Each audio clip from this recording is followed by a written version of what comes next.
Welcome to PA Timber Goose. Another lovely Saturday.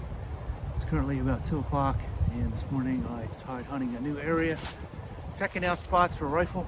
Took a break on a ridge, and I heard something coming down the ridge. It was a nice doe with a buck chasing it. They blew right by me, so I didn't get any shots. I'm always looking for new spots. The spot that I'm currently in now, we hunted a few years. Took a doe out of here just by accident. We were walking down the ridge and one stood up, and that was the end of that. It was a pretty easy deer for me because it actually died on the road. I just had to drag it down the road. Pretty much every time I went out this year, I've seen deer. The morning I went out with hunting partner, and we had the two other guys come in. I actually had two buck fighting in front of me in the dark for about 20 minutes. There was some snorting going on there, some antlers crashing. And then they went up around us, never to be seen again. Saturday, number 2, and I knew we were behind a buck because I could smell the smell of buck urine on a tarsal gland. So we followed that smell to an opening in the field. Hunting partner caught a glimpse of the buck chasing the two doe around in a circle. He sat there for the evening, and you could see glimpses of him going around and around through the bushes. So we've pretty much seen deer almost every Saturday, just glimpses, no good shots.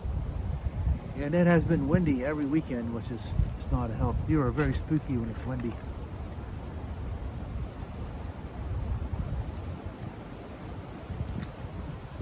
Opening day is a few weeks away now, so I'm backtracking some of these places that we fit in the past. Trying to figure out where we're going to go in the morning. Everything kind of looks the same. There's not a lot of deer. And, it's kind of 6 of one and 6 of the other. Which one should I go to? And usually wherever the least amount of hunters are is usually the best place. This area in here, that's right next to the interstate. And the hunters actually park off the side of the interstate and come into here. And after sunup, you realize that you're surrounded 4 layers deep on each side of the ridge. Hunting the first day of rifle season is always a challenge. You have to outsmart the other hunters and figure out where the deer are going to go. I always want to get into my spot about 2 hours early so I can watch the flashlights coming up the mountain. I try to sit on top of the mountain because the deer will always go to the top of the mountain.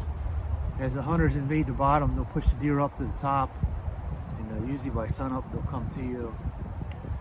Or if there's some real aggressive hunters, everybody will sit on top, and then they'll push the deer over the other side of the mountain, and you won't see anything.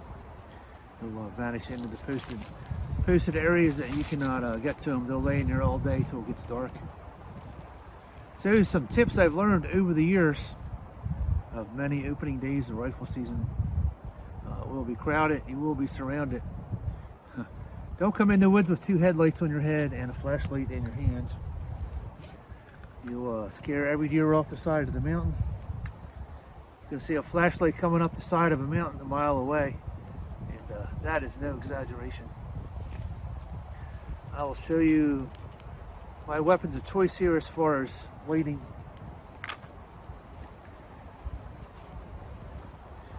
Always get a jack that has zipper pockets so you can put more stuff in there. Generally, all I ever have is a Petzl. This puts out 350 lumens, takes 3 AA batteries, and a mini mag. Both of these put out about the same. If you put them on high, they'll last about an hour. I usually have 2 mini mags in my pocket, so when this one dies, I'll just put it in another pocket and pull out the second one and keep on hiking to get back to my area.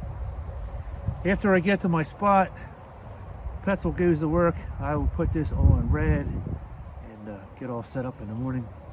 Red light cannot be seen very far, and it's usually only good for close up. But if you get into your spot early, you can actually figure out where all the hunters are. Sometimes they'll help you and sometimes they won't. A lot of times most of the deer that are killed in a rifle are usually pushed to the hunter. Most of the time, about 80% of the deer that I've taken have been pushed to me, usually in the morning or around lunchtime. A lot of hunters go back to the cabin around 12 o'clock to get something to eat, and I've shot quite a few deer then because are going back to get something to eat. And they get up and they push the deer to me. Thank you for all them guys that do that. Don't stay in the woods all day. That's awesome. Put a lot of meat in my big freezer. Tree stands, how do you feel about climbers or ladder stands? I will put some pictures up of some stands that I found this morning. They look like they have a pretty good setup. They are not skylined. Climbers have a place, and they are a tool just like a ladder stand. Back in the old days, we used to build stands with lag bolts and screws, and trees you would cut down and hammer them into the trees the old school way back in the early 80s, which is what everybody did. A lot of the stands didn't exist back then, so we all built ours into the trees, out of trees, which is highly illegal. Don't get caught doing that. Climbing stands, my first one was a Logie Bayou, it was aluminum, and I didn't have a full body harness. All they ever had, they call it a back cracker. It went around your waist, and if you fell, it actually snapped your spine. YouTube did not exist, so I did not know how to use my stand. So the first or second time up, I've actually had that kick out underneath of me because it wasn't strapped to the tree. And I was up in the air about 40 feet, so my Logie Bayou slid all the way down the tree, and I was bear hugging it. And I just kind of slid down the tree like a fireman hanging on to it. Luckily, I didn't get hurt. I had no harness on whatsoever. Every time I went up a tree in that stand, I always got busted. I don't know if the deer could see me or because me being up in the air increased where my scent went. I believe, this is just my opinion, that tree stands actually hurt you sometimes. When it's cold, the cold air always settles to the ground. So if you're up in the air and it's a very chilly morning, your scent is going to lay on the ground. Other than the scent trail that you made coming in, which will last for 2 days in the woods. Some people say that when you're up in the air, your scent will blow up and away from you. Well, it can if you have a thermal coming up blowing in your face. It'll actually blow your scent up over the mountain behind you. But a lot of the deer that I've seen have come up behind me and winded me. They've actually circled me, and they were snorting at me out of sight on the back end of where my scent trail was going. So that's cost me quite a few deer. I actually think a ladder stand is much better, or the climbing sticks with the lock one that you can put up. I saw about 3 or 4 of them today. You come into your spot that first day, you don't have that climber on your back banging off everything, scaring everything out of the woods. Along with your collection of headlights strapped to your forehead, it makes you look like a 4x4 driving through the woods. Because that's pretty much what it sounds like if you've ever had somebody walk in front of you and then put their stand out there, and then they climb up about 70 or 80 feet. So for an hour, you'll, depending upon how fit the person is, shimmying up that tree with that climber. I had one large gentleman do that in front of me. The hunting partner, he went up about 60 feet, and we could hear this for about an hour and a half. Clang, clang. Yes, he had 2 headlights on like this. He looked like a beacon on top of that tree, shining his headlight all around, scaring everything off the mountain. So, if you want to see more deer, stay away from the climber stands, unless you can climb up that tree silently without making any noise. And you also get silhouetted very easily.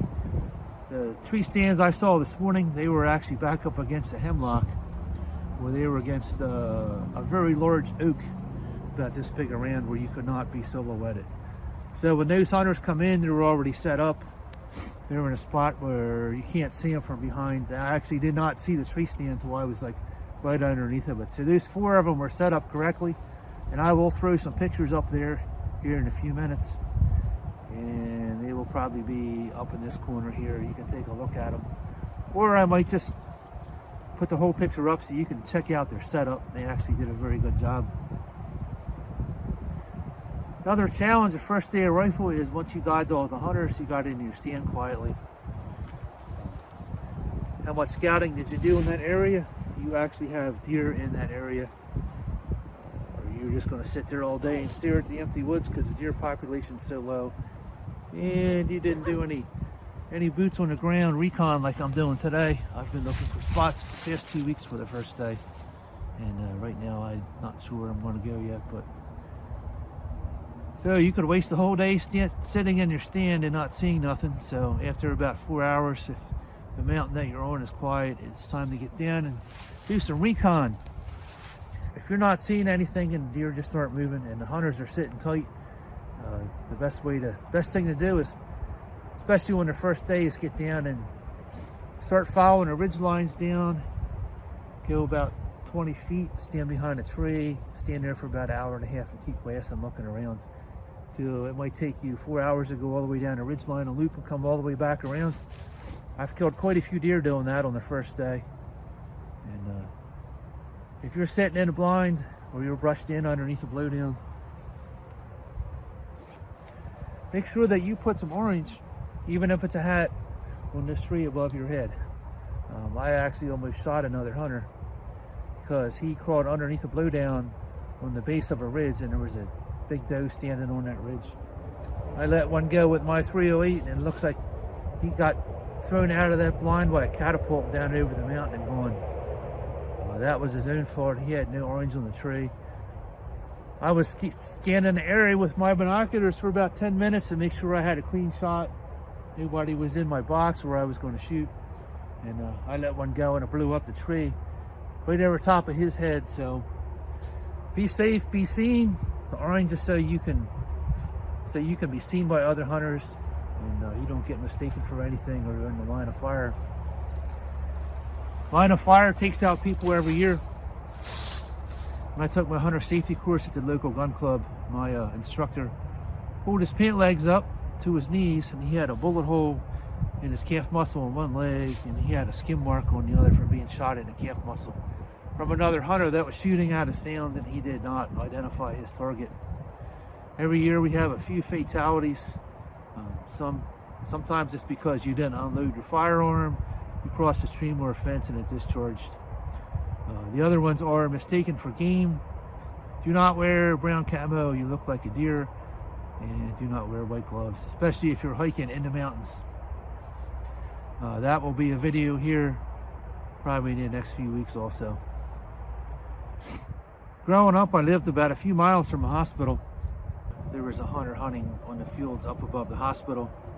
We had a trauma center in the back end of our hospital, and the hunter was out in the field and he fired some rounds and they actually impacted inside the trauma center. They blew through the plate glass window and they had 3 bullet impacts inside the trauma center. Always shoot into something, never shoot over top of a berm or an opening if you don't know what's on the other side of there. If you don't have anything to stop that round, it will go for miles. 22 rimfire can go for 2 to 3 miles. Depending upon their elevation, the 308 or 30-06 can travel well beyond that distance, maybe 10 miles or more. It can go from one mountain to the other, strike somebody's home. Also, another story to tell. A few years ago in Ephrata, a few years back in Ephrata, there was a guy pumping gas at the local gas station, and a hunter opened up on a field on the other side. And it was flat and open, and he had 2 rounds impact the gas pump where the gentleman was pumping gas.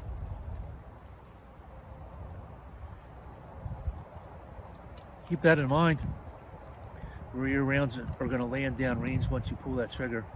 There's no going back once you touch that trigger and send that round on its way. So there's my thoughts for opening day. Hopefully you have all your spots picked out. Got all your clues washed and descended. How long will your scent trail stay in the woods if you plan on keep hunting the same stand? Generally, when you walk to your stand, your scent trail will lay there for about 2 days. And the deer will figure out where you are. If you keep hunting that same spot, they'll actually avoid you.